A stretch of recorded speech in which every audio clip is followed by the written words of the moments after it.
for being here today. Today I will be continuing to read. We're on lecture 2 of An Introduction to Yoga. This was published in 1907, and these were lectures by a woman named Anne or Annie. No, I forgot. It's been a while since we've been here. Annie Besant, and I probably say her last name different each time because I'm not exactly sure how it's pronounced. I do have a cat in my lap who is challenging my patience because of his love for dangly things. So, I mean, I guess that's on me. So, we have let's show you Bean for a second, as long as he lets me. So we have Bean. Hi, Bean.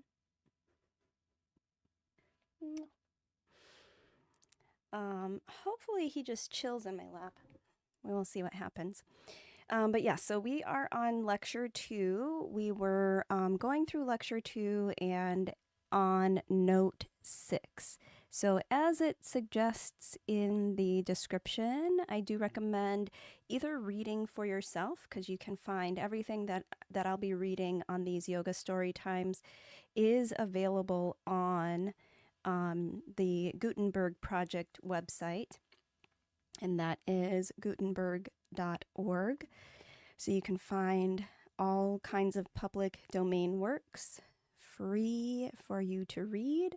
So you can certainly feel free to read it on your own, or look at the last 3 videos that I've done on this. So those first 2 videos will have lectures 1 and 2, and then the third video has the end of lecture 1 and the beginning of lecture 2. It could be faster if you read it on your own, because I do offer some commentary in those videos, but it helps me algorithmically if you actually do go in and watch a significant portion of those videos. So if you want context, if you have not already been watching and following along with An Introduction to Yoga, this particular public domain set of lectures, then I do recommend going in and checking out those videos or reading for yourself. So with that, we're going to go ahead and jump right into the next section without too much explanation. Like I said, sometimes it can be very helpful just to kind of read it on your own and see what you gather. But one of the things, like we were closing talking about a couple different natures of our mental space. We're talking about Prakriti and Purusha. And we're going to just go ahead and jump right in, because limited time this week. So I'm going to do a half hour on An Introduction to Yoga, and then a half hour, about an hour from now, I'll do a reading of the Yoga Sutras, or a version of the Yoga Sutras that is on the public domain. So with that, let's get into our reading. So we are on the title of this section. This is a long section. The title of this section is Its Relation to Indian Philosophies. And of course, we're talking about yoga.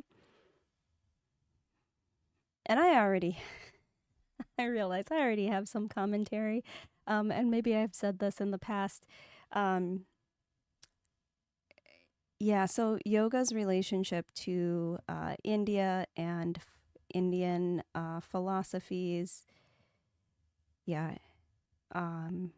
This is unfortunately a big reason why the practice of yoga is sometimes still quite stigmatized um, in certain places around our here in the U.S., particularly heavily religious and specifically Christian religious spaces. And this is not this is certainly not to demonize Christianity in any way. However, there are a number of, I think, Christian people who, because yoga has this tie to Hinduism, because it has this tie to Indian philosophies, there's a resistance to practicing some of the philosophical aspects of yoga, which is really interesting to me only because some of the aspects of yoga have to do with, one, really taking care of ourselves, mentally, emotionally, physically. But it is also very closely tied to getting into these meditative states, which you could infuse really any religious prayer life into that meditation aspect of yoga. And I think about the first yama, which is ahimsa, which means do no harm, being kind.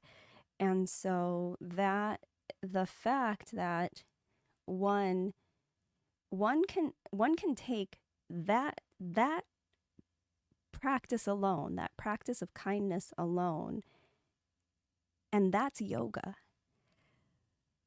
So even though it has its roots in Indian culture, in Hinduism, it is not in and of itself a religion. It is a philosophy for living, which can encompass and incorporate all different religions.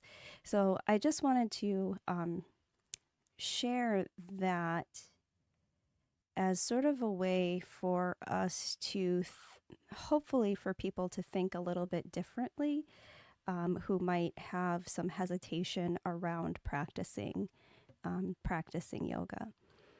And now imagine anyone who's watching something called Intro to Yoga and Yoga Storytime already is probably fine enough with yoga, but maybe something that you can share with others in your life who might not be. So we are starting here in the middle, again on note 6, of its relation to Indian philosophies. And the its we're referring to is yoga. We have thus nature divided into two, the subject and the object. We have now in nature everything that is wanted for the manifestation of activity, for the production of forms, and for the expression of consciousness. We have mind, and we have force and matter. Purusha has nothing more to do, for he has infused all powers into Prakriti and sits apart, contemplating their interplay, himself remaining unchanged. The drama of existence is played out within matter, and all that spirit does is to look at it. Purusha is the spectator before whom the drama is played. He is not the actor, but only a spectator. The actor is the subjective part of nature, the mind, which is the nature, which is the reflection, of awareness in the rhythmic matter. That with which it works, object nature, is the reflection of the other qualities of Purusha, life and immutability. In the gunas, rajas and tamas, Thus, in the gunas, rajas, and tamas. Thus, we have in nature everything that is wanted for the production of the universe. The Purusha only looks on when the drama is played before him. He is spectator, not actor. This is the predominant note of the Bhagavad Gita. Nature does everything. The gunas bring about the universe. The man who says, I act, is mistaken and confused. The gunas act, not he. He is only the spectator and looks on. Most of the Gita teaching is built upon this conception of the samkhya. And unless that is clear in our minds, we can never discriminate the meaning under the phrases of a particular philosophy. Let us now turn to the Vedantic idea. According to the Vedantic view of the self is one, omnipresent, all-permeating, the one reality. Nothing exists except the self. That is the starting point in Vedanta. All-permeating, all-controlling, all-inspiring, the self is everywhere present. As the ether permeates all matter, so does the one self permeate, restrain, support, vivify all. It is written in the Gita that as the air goes everywhere, so is the self everywhere in the infinite diversity of objects. As we try to follow the outline of Vedantic thought, as we try to grasp this idea of the one universal self, who is existence, consciousness, bliss, Sat Chit Ananda, we find that we are carried into a loftier region of philosophy than that occupied by the Samkhya. The self is one. The self is everywhere conscious.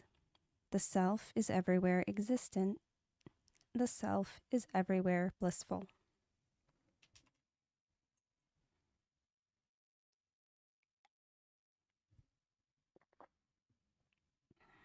There is no division between these qualities of the self. There is no spot on which you can put your finger and say, the self is not here. Where the self is, and he is everywhere, there is existence. There is consciousness, and there is bliss. The self, being consciousness, imagines limitation, division. From that imagination of limitation arises form, diversity, manyness. From that thought of the self, from that thought of limitation, all diversity of the many is born. Matter is the limitation imposed upon the self by his own will to limit himself. Egoham bahu syam. I am one. I will to be many. Let me be many. Is the thought of the one. And in that thought, the manifold universe comes into existence. In that limitation, self-created, he exists.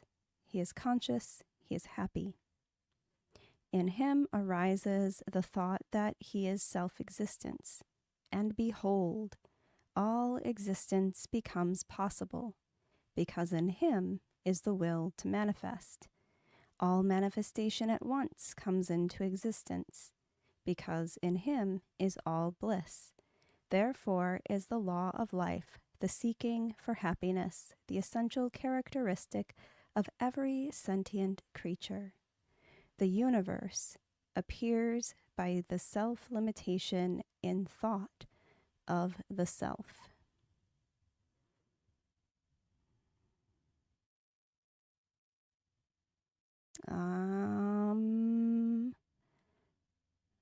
I myself have lost my place.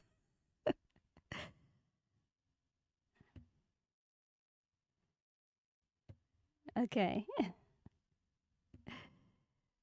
let me read that again. The universe appears by the self limitation in thought of the self. Feel free to share what you think that means. Feel free to share in the comments. Really, any commentary that you might have on these texts. I'm gonna read it again. The universe appears by the self limitation in thought of the self. Okay, so if I'm understanding this correctly, in our previous section, in our previous video, we talked about this idea of Purusha being, which I would liken to the self, the oneness, the all, it's this sort of idea of omnipresence. And Prakriti, which would be matter or everything that kind of, this idea of the drama of life, the limit. So it's I think what this is suggesting is that in thought, when we in consciousness,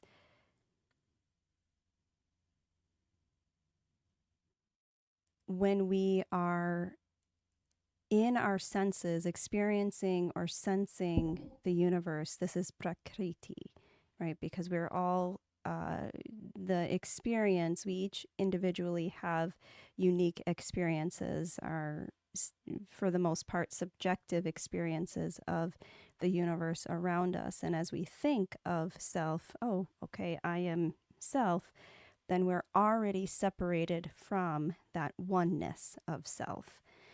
Is how I'm reading this. But if you're reading it differently or listening or hearing it differently, feel free to chime in the comments. The moment the self ceases to think it, the universe is not. It vanishes as a dream. That is the fundamental. So this kind of reminds me of this idea, and I'm not sure when.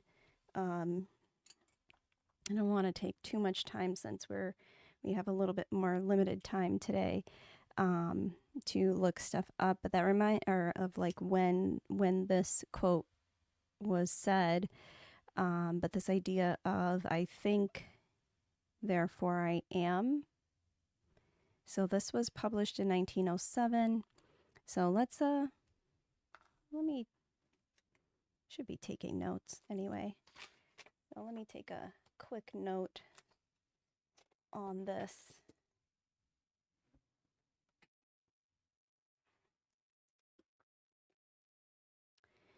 Yeah, so this is making me think of I think, therefore I am, or this idea that whatever is not thought, or whatever we don't see isn't there. I think it's more to do with a consciousness. So whatever we're conscious to exists, and when we're not conscious to it, it does not exist. I don't know. Feel free to, again, share your thoughts in the comments on that. The universe appears by the self-limitation in thought of the self. The moment the self ceases to think it, the universe is not. It vanishes as a dream. That is the fundamental idea of the Vedanta. Then it accepts the spirits of the Samkhya, the Purushas.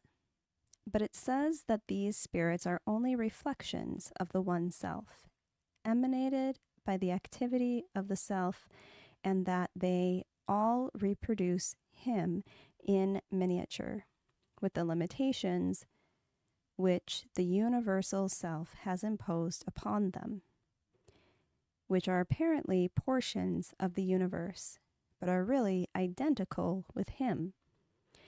It is the play of the Supreme Self that makes the limitations, and thus reproduces within limitations the qualities of the self, the consciousness of the self, of the supreme self, becomes in the particularized self cognition, the power to know. And the existence of the self becomes activity, the power to manifest. And the bliss of the self becomes will, the deepest part of all, the longing for happiness, for bliss, the resolve to obtain it. The resolve to obtain it is what we call will. Okay, so we have a few things going on here. We have this idea of the cognitive self being that desire to know. We have this idea of the, where did it go? Of the active self, the activity of the self, which is the power to manifest. So as we act, our actions are sort of manifestations of part of self, that active part of self. And then the bliss of the self is the will, the deepest part of all, the longing for happiness. So bliss here in this context, as Annie Besant is describing it, is the will.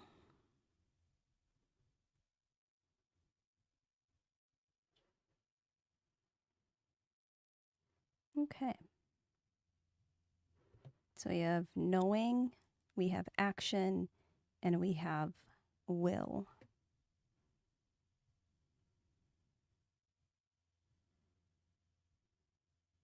And so in the limited, the power to know and the power to act and the power to will, these are the reflections in the particular self of the essential qualities of the universal self.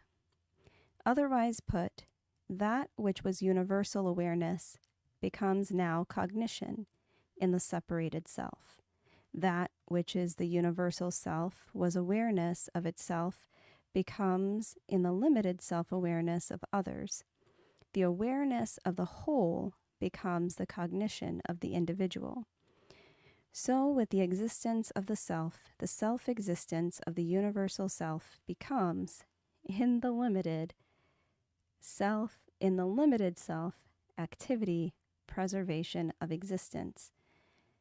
So does the bliss of the universal self, in the limited expression of the individual self, become the will that seeks for happiness, the self-determination of the self, the seeking for self-realization and deepest essence of human life. Whew, that is a lot of self. Seeking self-realization. I think this is where we, so many of us, become frustrated because we have created for ourselves a world that is not always and often not in alignment with what I would perceive as our truest nature, this idea of self-realization. We're so we've created in many spaces throughout the world a culture in which we value more than self-realization, more than self-awareness, more than building good character, we value material, we value money, we value, we people have quite literally killed for oil, killed for diamonds. Um, I realize that maybe because I've seen other, I don't live stream this across TikTok, so I'm probably okay. But I think YouTube might have some restrictions with language. So we have, let me rephrase that then. We have quite literally unalived people for oil, unalived people for diamonds, unalived people for material possessions.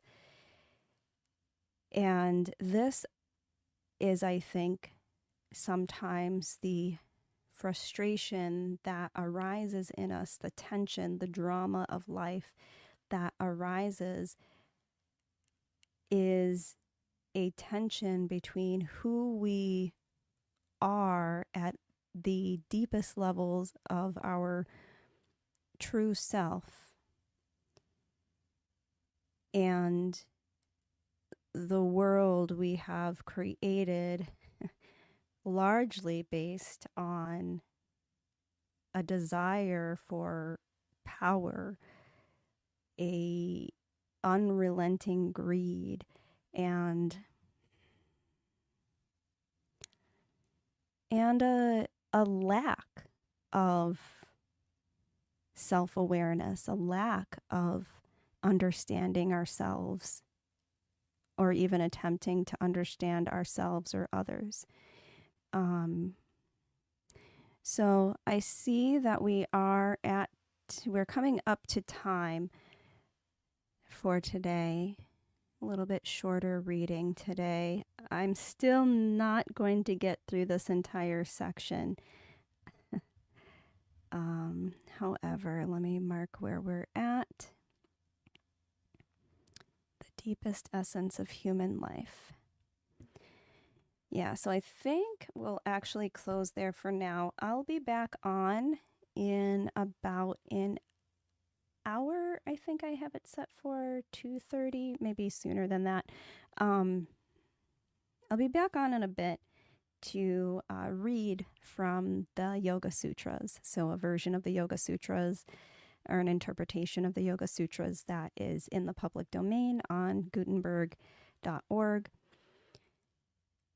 I'll be back on to read from that. I think reading these in tandem, Introduction to Yoga and the Yoga Sutras, kind of can possibly give us a fuller understanding of how we conceive, understand yogic philosophy. So we have these lectures that are a broader interpretation of yoga, and then we have the very specific Yoga Sutras of Patanjali that are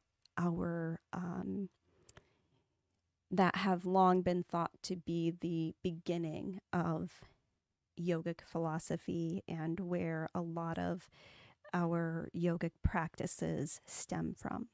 So yes, keep an eye out. I'll be on in just a little bit to read through the Yoga Sutras, and we will end here. We are closing still on lecture 2 of an introduction to yoga, and we are closing still in the middle of this section on, I'm